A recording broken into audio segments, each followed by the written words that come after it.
As we all know, Ayurveda is the science of life, or the knowledge or the way of life to increase ayus or longevity. Okay. Um, and what is the link between Ayurveda and yoga? First, let me go into it. And then today we are not going to discuss Garbha Samskara. I'm just going to give some inputs on Rajaswala Charya, the diet and regimen to be followed during menstrual cycle, and the significance of that in a woman's health and begetting Supraja, a healthy offspring. So, first, the link between Ayurveda and yoga. See, we know there are two states, a state of health and a state of disease. So, um, how can we differentiate or how can we understand the state of health and the state of disease is by the Hina Yoga, Mithya Yoga, and Ati Yoga. That is, Hina Yoga is less or under usage of something. Mithya Yoga is improper usage. Am I audible? Okay, okay. So Mithya Yoga is improper usage, and Ati Yoga is over usage of what? Of Kala, Artha, and Karma. Kala, by the word Kala, we mean seasons. And by the word Artha, we mean our sense organs. And by the word Karma, we mean our thoughts, words, and deeds, our actions. So, the either by under usage or improper usage or over usage of Kala, Artha, and Karma, we get disease. Whereas the optimal yoga of Kala, Artha, and Karma, that brings about good health. For example, we'll see Hina Kala. That is, for example, now monsoon is going to set in, which means we'll have to get a lot of rains, right? But when the rain is very less, it is called Hina Yoga of Kala. And Mithya Yoga of Kala is improper. Like when it is supposed to rain in the monsoon, it rains less, whereas it rains profusely in winter, which is not the actual season of rain, right? So this is improper yoga or Mithya Yoga of Kala. And Ati Yoga. We are experiencing Ati Yoga of Kala now because when it is summer, it is very hot, it's extremely hot. When it is winter, it will be extremely cold. And rainy seasons, it will just cause floods. This is Ati Yoga of Kala. The same thing Artha also of our sense organs. Hina Yoga of Artha means I'm seeing less, I'm hearing less, I'm not using sense organs up to the optimal or maintenance level. That is Hina Yoga. Mithya Yoga is what we are all doing of late. Improper usage of our sense organs. And Ati Yoga of our sense organs, seeing too much gadgets, TV, and all, it strains my eyes. Still, I'm not willing to give up that. So, these things are Ati Yoga or over usage of our sense organs. Likewise, Karma, Hina Karma, not working at all, not talking, being very lazy, and increase of Tamoguna. These are all reasons, Hina Yoga of Karma. Like that, improper actions and improper usage of our sense organs and our thoughts, words, and deeds. These are all Mithya Yoga and Ati Yoga also. Over usage of our thinking, overthinking, getting stressed up, and thinking, words, speaking, and actions. These are all the cause of disease. So, optimal usage of Kala, Artha, and Karma that leads to health. So, with this note, I'm just moving on to Rajaswala Charya. See, in Ayurveda, there is dinacharya. Everything is given importance and explained very well in detail for us to follow. That's why it's called the science of life itself, Ayurveda. We have dinacharya, the regimen, diet and regimen to be followed throughout the day, and ritucharya, that to be those to be followed, the diet and regimen to be followed for every season.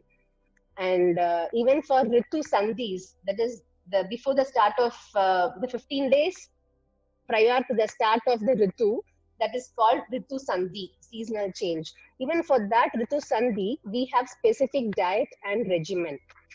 So, and Rajaswalacharya, menstruating women's diet and regimen, and Garbhini Charya, after conception, how we have to, our diet and regimen, and mind culture, that should be, and Sutika Charya, after delivery. So, each and everything Ayurveda focuses on the balance of body, mind, and soul towards Sattvic to balance the Kala, Artha, and Karma. So now, why we see, I can we it's generally that um, prenatal education begins at the very level of the onset of first menstruation. It's not that after we conceive, we consult and we go for counseling and get something done.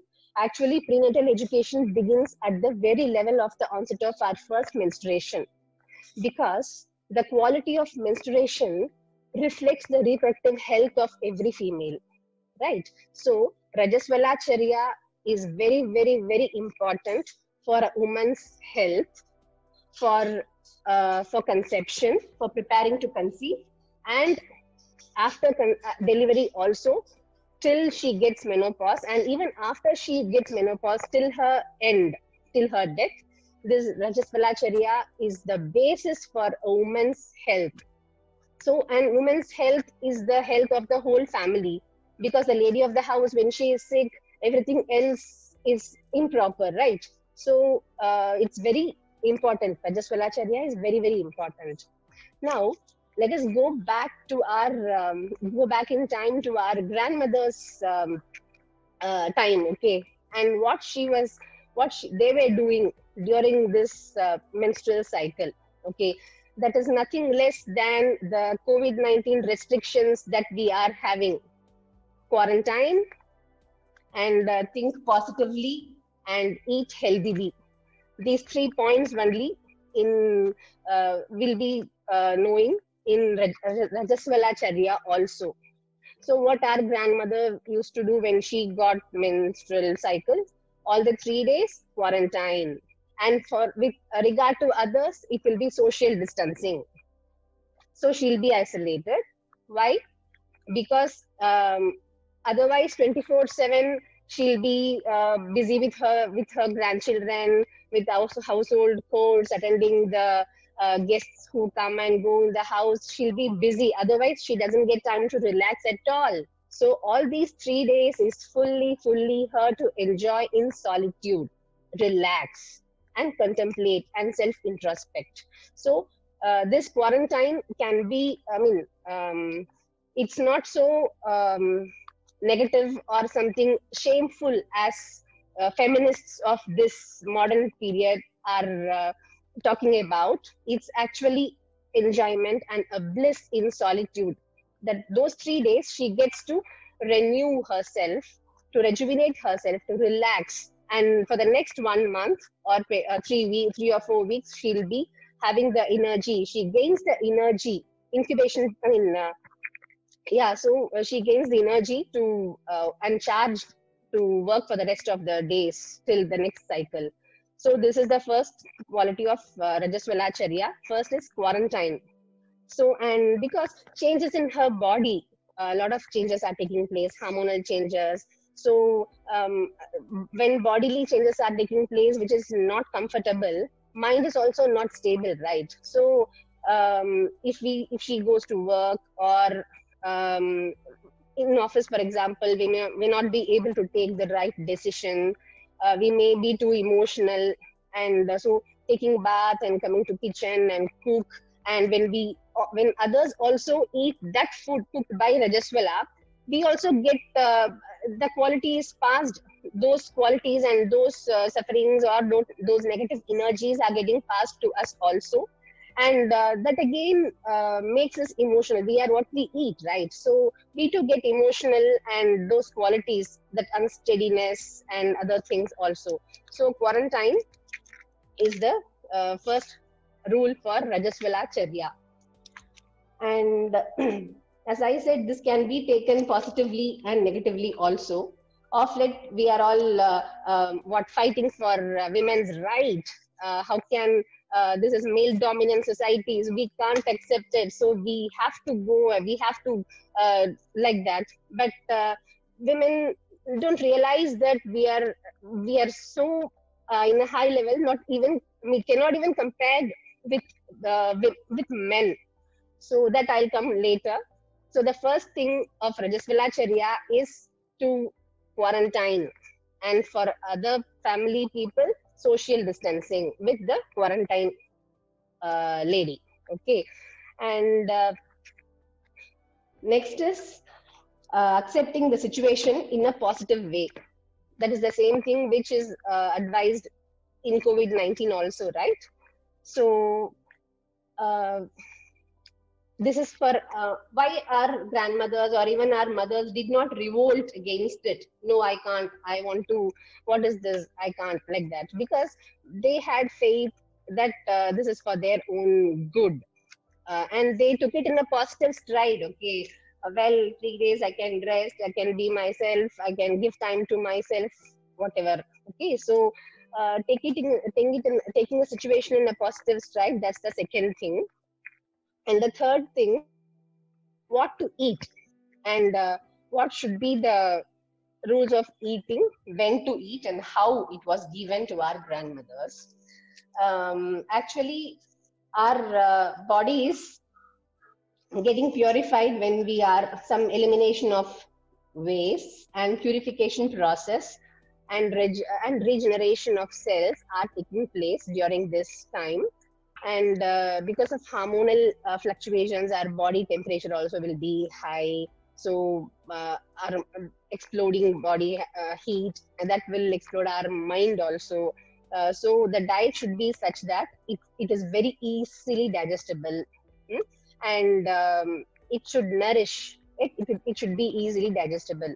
So she should when we eat very light and very easily digestible food, rice, rice porridge, along with green gram and a bit of ginger, cumin seeds, pepper. These things will be stomach filling also, along with milk.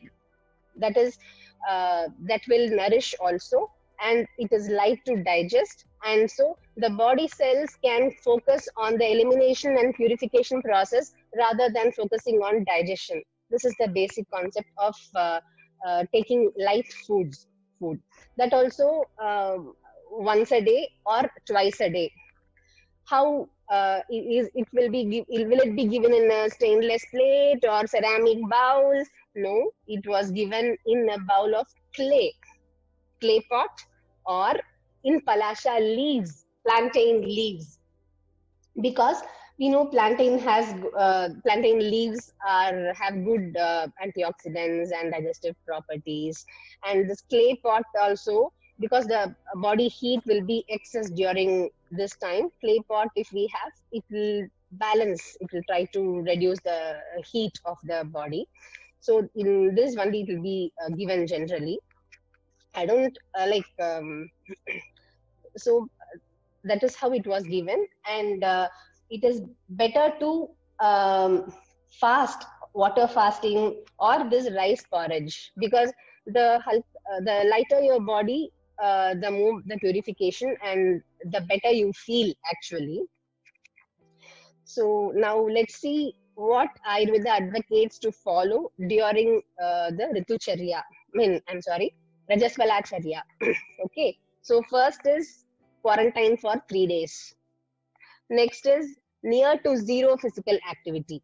No exercise, no outdoor activities, no playing, no partying, no like that. Okay, because every the activities and our mindset, mind culture does have an impact in the development of oocyte, which will, after ovulation, develop into after getting fertilized, will develop into a fetus. So we have to keep in mind um, the result, the consequences rather than the results, the consequences of what should be done and what should not be done. So no nail cutting, no haircut, no visiting parlor, no kajal, no makeup, no lipstick, no eyeliners. Hmm? And you're not supposed to take head bath. Why? Because body will be hot and water will cool the system. Suddenly, when the body is hot, and the homeostasis of the uh, body may be affected when you take head bath. So you're not supposed to take head bath on those 3 days, and you're not supposed to have flowers or some alankara, no alankara at all. Okay, and the most important thing is no cooking. We have, see, at least in those days we were they were all in joint families, unlike us being in nuclear families now, right? So people will be there, somebody to take care of the kitchen and somebody to take care of the kids and other things, so we can be free. But now that is not possible. That's what we think. But now we have many eateries and restaurants outside, who on just a click uh, deliver it at home at our own facility, right? So we can avail this on these 3 days, but we have to avoid excess oily foods, deep fried items, excess salt. Salt can be taken definitely, yes, but not excessive salt like pickle, very karam, hot and pungent items cannot be, should be avoided. So Satvika Ahara, very light and very easy to digest. Preferably only this rice porridge with milk along with green gram.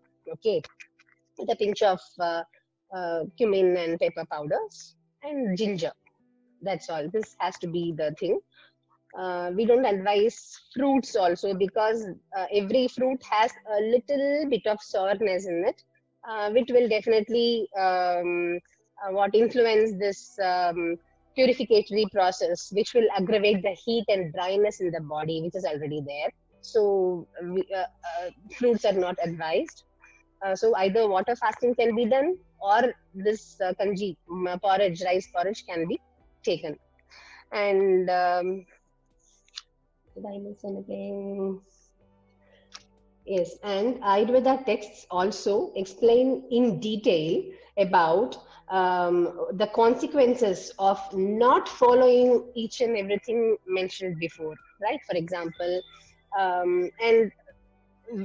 and areas or works, which activities which require our eyes to focus and concentrate much, that also have to be avoided, because that will strain our eyes.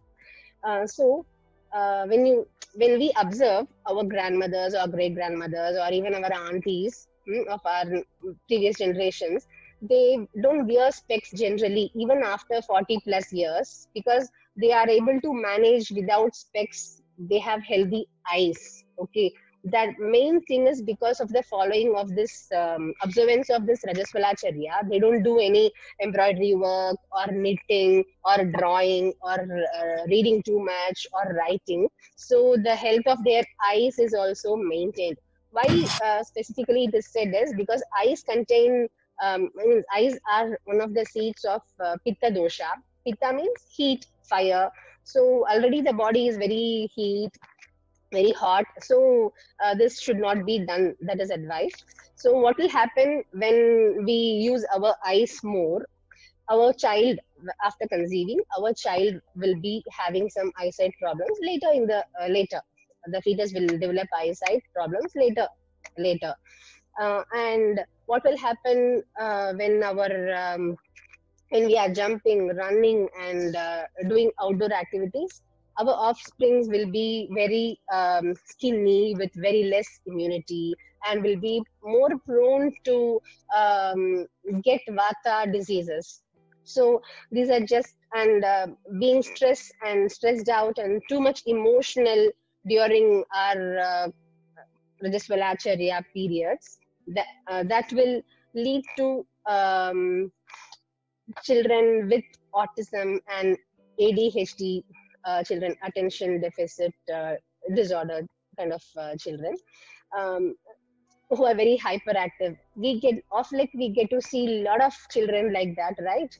Uh, so following these Rajaswalacharyas, our grandmothers were able to beget lot of children, not only children, healthy children, and also do, and their health was also very much, very well maintained. In fact, they were more healthier than our mothers, and our mothers are healthier than us, and we are healthier than our children comparatively. Okay, right? Okay, so they were all very leading a very healthy life, and they didn't get any cancer of uterus, or they didn't go for mammogram and remove their breasts, and they all had a very good healthy menopause.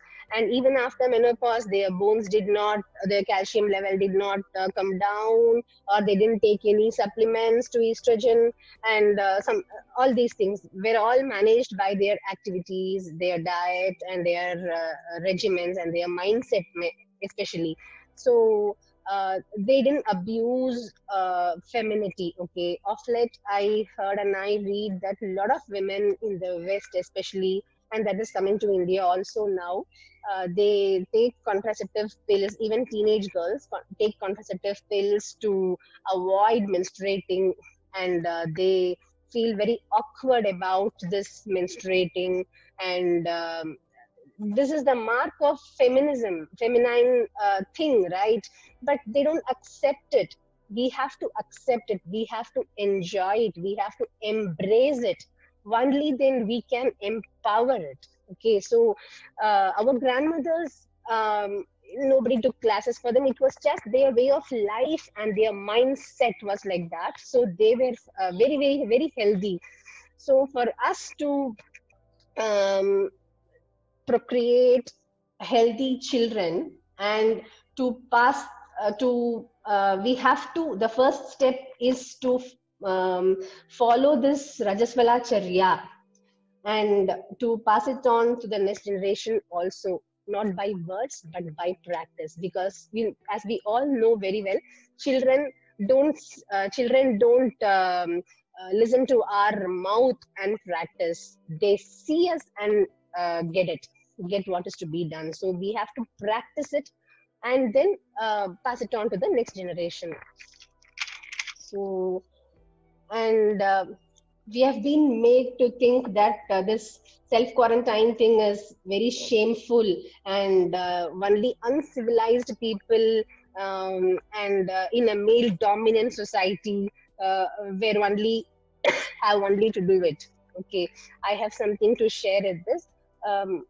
From the speech of Advocate Venkatraman Nagarajan, in one speech, so I'm just going to share his words. He told, we are all fighting for our basic rights, equality, liberty, and equal rights as men, right? Women. So what he tells is, we have to understand the difference between Indian feminism and Western feminism, or womanhood. Okay, so feminists demand liberty, equality, and dignity. Indian women have substituted liberty with divinity. We see goddess in the form of women, and we worship women as goddess.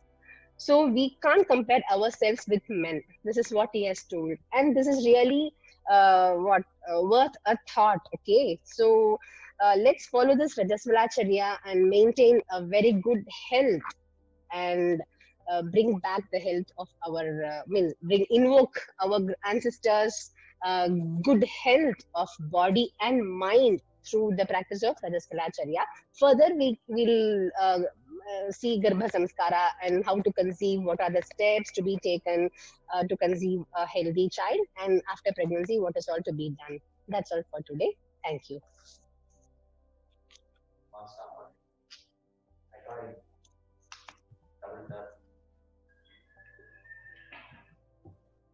Good. So for the men here, help out at home. In time, help out at home. Okay, so I think it's a very important topic. And always remember, great changes are always done only by minorities. It's very difficult to make the entire society to follow the truth. The society goes by democracy, and democracy need not be truth always also. So certain things were institutionalized as a way of life, correct? So anyway, we will share some notes later, and it was very important to get a peep into the way Ayurveda prepares the entire home, because mind is extremely crucial in Yoga Nidra or any inward process. And this is the way the mind culture of the child could happen even before the child is even conceived. Correct? And the women of home, the men of home, everyone is getting into the state of mind to receive the child. Okay. So it's a very interesting and thought-provoking stuff. I think it's worthy enough to be brought out like a separate book. I'm just borrowing from what Kishore said. Once we know why we do what we do, then it's no longer a superstition. Right? So that's the takeaway for me primarily from this entire thing.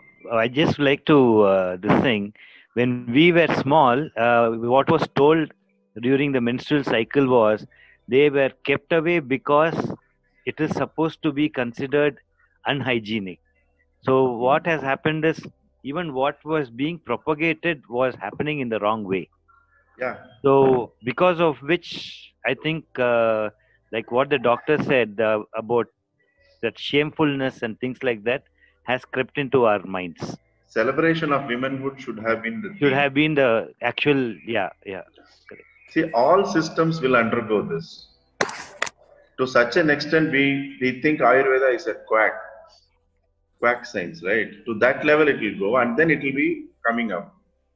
Yoga will be taken to the level of gymnastic or somebody who is renunciate who will do it, and then it will come back to mainstream. This is how the nature works, the ups and downs, and we get to learn more when things are not going right. Now things are not going right. How much ever you try to console yourself positively, the reality is things overall are resetting. So when things are resetting, many things will not happen the way we have envisaged or we have planned. Correct? So we tune and adjust to that. And instead of the sheep mentality of what others are doing, I will do, when people start doing inside out approach, then they will start following so many things. Because a rule is not meant to control, a rule is meant to evolve so that everyone is in their own space, right? So these are many things which can be spoken about. Anyway, thank you, doctor, for this. Or I have fever, I'm not feeling well. That's it. There are lots of things which we can tell to convince kids, right?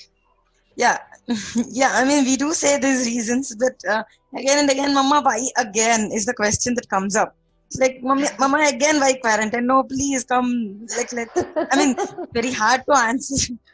That is why in olden days, we never used the sensation of touch too much. The sensation of touch is the toughest thing to overcome. Okay, so you just don't keep on touching each other in the day-to-day life itself. So right from shake hand, we have moved to namaste, right? Like that, we have to step back even from the spouse. You have to have a longing to be with them also. We can't manage like that, Prakash. Huh? Very little children, it is very difficult to manage. I understand. Those days, many people were there. They will pick up the child. They will speak with them. Like when we were at home, there were 13 of us. So it was easy for us to manage many things. So what my suggestion would be, don't dilute the truth. Accept the truth, internalize it. Naturally, you see that it will happen. That is it's an organic way to experience the truth is When you become clear that this is the truth, and gradually you will see some situation, some help, something happening all around. You have to be convinced first that this is the way to do. Till you are convinced, nothing is going to happen. No, so like one example is like, you know, when we what do you say, Devar Toliyottu, we clean the god and everything, right? Yeah. So we say muddy. So in that way, we used to kind of tell him like, you know, muddy. This is also like muddy types. That's quite near truth. Okay, we are not muddy. Yeah, we are not muddy. Yeah. No, I used to say like both as muddy, so that It's okay. Yeah. You find a way. These are all some white lies. You don't tell about the formula to manufacture an atom bomb to a child, right? Some white lie you will say. So like that, certain things you will figure out a way to handle once you are okay with it. Okay. The first thing is you should be okay with that. Then the ways will follow. So yeah, that is another point you brought up actually. Sometimes we accept or not for the sake of our elders we follow. But after we have to follow only after we get convinced that is not the thing. Okay. So you yourself are contradicting. We ourselves contradict ourselves. So we should first have an acceptance that there is a system of knowledge which is coming down. Let me follow it.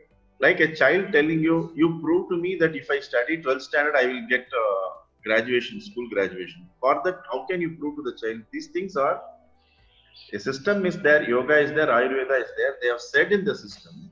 We just take it. We don't go and tell the doctor, show me the formula for paracetamol. How can it cure fever? You prove to me, then I will do it. That is the way kids, when I say kids, all the teenage girls and boys, all of them are going into this kind of territory. How can you prove? First, if you have to have it, no? It's like telling, you prove to me water will quench the thirst, I will drink water. These are all certain things, you just do it because it is done. And you first accept that they are not idiots, stupids and fools. They have done something. It might have appeared superstition because we may not know something. But if it is mentioned in an Ayurveda text, it's mentioned in a yoga text, we follow it. So that is the convincing I am trying to tell. You accept it. I'm not even convincing. You accept it. It's like prasada buddhi kind of attitude only. You accept it and see it for yourself. Correct? To know it, as you rightly doctor said, over a period of time only we will know certain things. Correct? At least for 4 or 5 months, if you start doing it, you can see the difference in the body.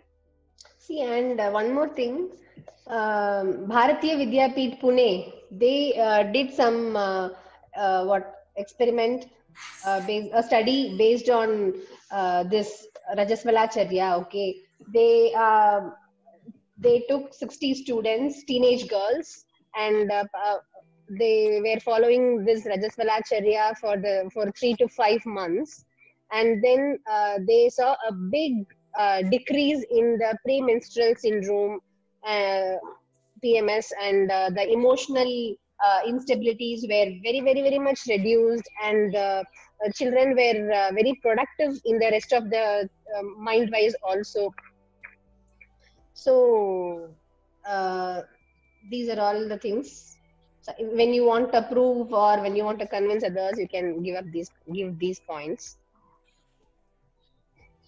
That's nice, actually. I mean, even I have experienced. Initially, I used to, show resistance, like why, and all. But over a period of time, I feel it is necessary that we need to rest. Yeah, main thing is rest, okay? Because the other days we just don't find time even to sit and think, okay? Yes. Thank you so much for this today.